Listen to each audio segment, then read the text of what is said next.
Конституционный суд. Здесь осуществляют контроль за соблюдением норм основного закона страны. Прежде это была Конституционная палата, а на основании итогов референдума, проведенного 11 апреля прошлого года, она была преобразована в Конституционный суд. И сегодня, в День Конституции, глава государства посетил высший судебный орган.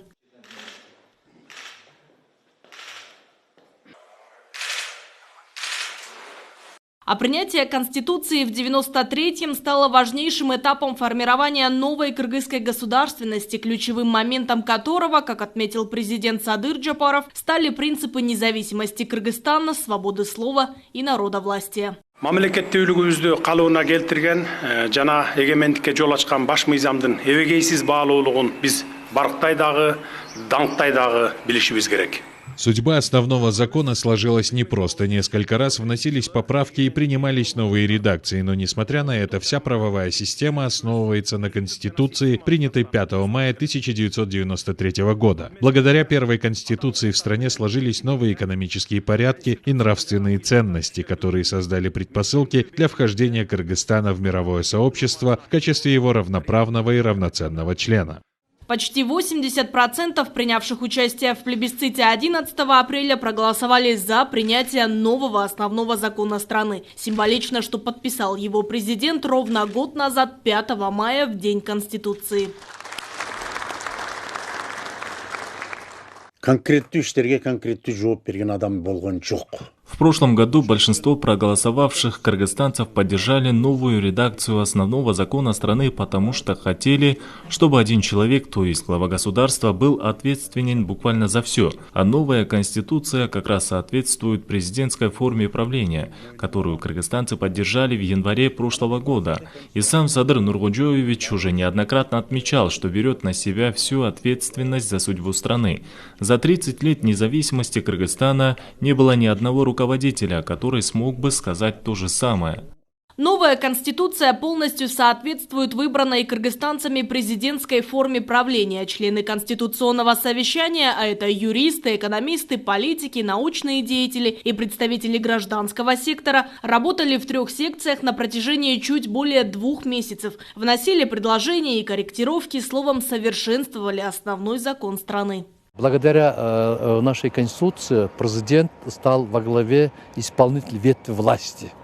И свои воли, в первую очередь политические воли главы государства, и к решительным действиям Кабинета министров Кумтур вернулся в управление Кыргызстану, и она будет работать в будущем на благо кыргызского народа.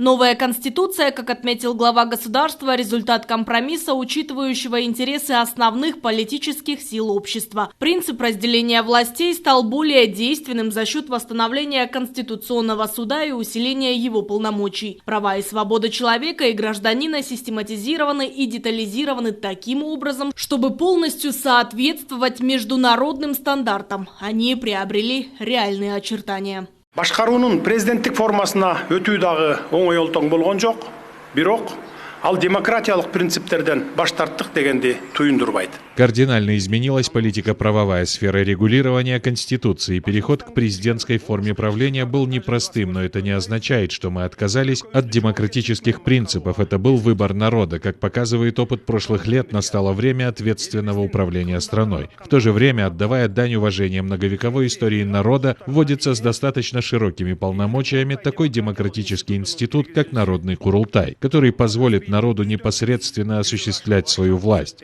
Конституция утверждает права и свободы человека, демократические институты, частную собственность, свободу экономической деятельности, составляющие основу конституционного строя. Эти ценности, будучи стержнем правового демократического государства, защищаются и охраняются Конституционным судом.